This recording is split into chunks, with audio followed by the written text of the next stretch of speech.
Thiruvananthapuram Nedumangad SDPI CPM സംഘർഷം. SDPIയുടെ ആംബുലൻസിന്റെ ചില്ല് DYFI തകർത്തു. ഇതിന് പിന്നാലെ ഡിവൈഎഫ്ഐയുടെ ആംബുലൻസ് കത്തിച്ചു. ഇന്നലെ രാത്രി 10 മണിയോടെയായിരുന്നു സംഘർഷത്തിന് തുടക്കം. CPM മുല്ലശ്ശേരി ബ്രാഞ്ച് സെക്രട്ടറി ദീപുവിനെ SDPI പ്രവർത്തകർ ആക്രമിച്ചതിനെ തുടർന്നാണ് സംഘർഷം ഉണ്ടായത്. ആംബുലൻസിന് പുറകിലാണ് തീ ഇട്ടതെന്നും ആരാണ് തീയിട്ടതെന്ന് കണ്ടില്ലെന്നും ദൃക്സാക്ഷി സതീഷ് S മീഡിയ വണ്ണിനോട് പറഞ്ഞു.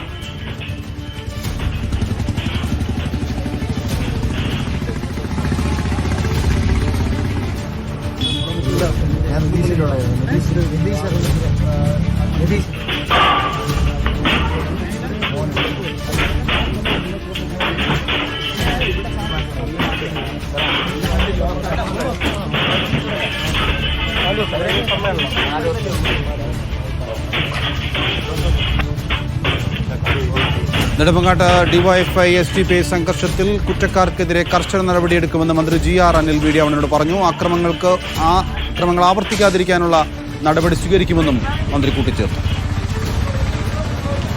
ഇതൊക്കെ ഒറ്റപ്പെട്ട സംഭവമാണ്. അത് കർശനമായ നടപടികൾ സ്വീകരിക്കണമെന്നതാണ് ഏറ്റവും പ്രധാനം. ഇത്തരം സംഭവങ്ങൾ ഒന്നായി ആവർത്തിച്ച് കൂടുതൽ സമാധാന അന്തരീക്ഷം തകർക്കുന്ന അവസ്ഥയിലേക്ക് പോകാൻ പാടില്ല.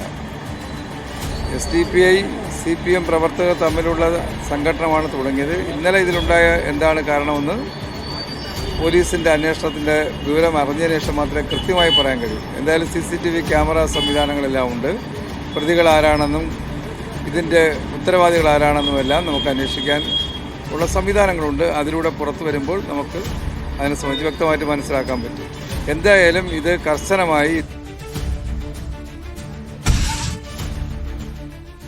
RB സനൂപാണ് വിവരങ്ങൾ നൽകാൻ. സനൂപ്, ഇത് എന്താണ് അവിടെ നടക്കുന്നത്? കാരണം രണ്ട് വിഭാഗങ്ങൾ തമ്മിലുള്ള, രണ്ട് പാർട്ടികൾ തമ്മിലുള്ള സംഘർഷം ആംബുലൻസിന്റെ നേരെയാണോ എടുക്കുന്നത്? ഒരു കൂട്ടർ വന്ന് ആംബുലൻസിന്റെ ചില്ല് തകർക്കുന്നു, മറ്റൊരു കൂട്ടർ വന്ന് അപ്പുറത്തുള്ളവരുടെ ആംബുലൻസ് കത്തിക്കുന്നു. എന്താണ് അവിടെ നടക്കുന്നത്?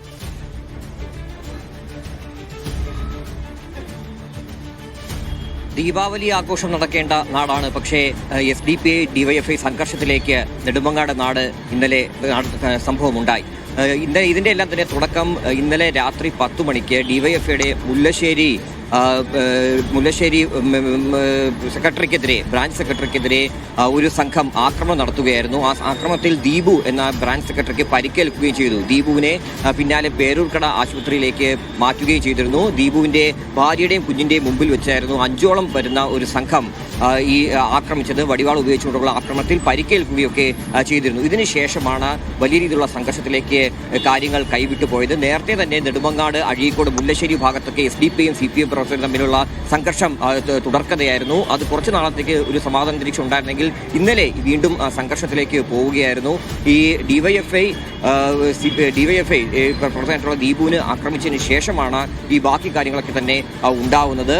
ഈ 10 മണിക്ക് സംഭവം ഉണ്ടാകുന്നു. അതിനുശേഷം SDPI പ്രവർത്തകരുടെ വീടുകളിലേക്ക് കല്ലേറും മറ്റുമൊക്കെ നടക്കുന്നു. അത് മുഖംമൂടിയൊക്കെ ധരിച്ചെത്തിയ കുറച്ചുപേർ ഈ കല്ലെറിയുന്നു. അതുപോലെ ആ വീടിന്റെ മുമ്പിൽ പാർക്ക് ചെയ്തിരുന്ന വാഹനങ്ങളൊക്കെ അടിച്ചു തകർക്കുന്നു. അതിനുശേഷമാണ് SDPIയുടെ പേരിലുള്ള ഒരു ആംബുലൻസിന്റെ ചില്ല് വടിവാൾ ഉപയോഗിച്ചുകൊണ്ട് അടിച്ച് പൊട്ടിക്കുന്ന ഒരു സംഭവം ഉണ്ടായത്. ഇതിനെല്ലാം ശേഷം രാത്രി 12 മണിക്കാണ് നെടുമങ്ങാട് ജില്ലാ ആശുപത്രിക്ക് മുമ്പിൽ പാർക്ക് ചെയ്തിരുന്ന DYFI നെടുമങ്ങാട് ബ്ലോക്ക് കമ്മിറ്റി ഉപയോഗിച്ചുകൊണ്ടിരിക്കുന്ന DYFIയുടെ ആംബുലൻസ് കത്തിക്കുന്നത്.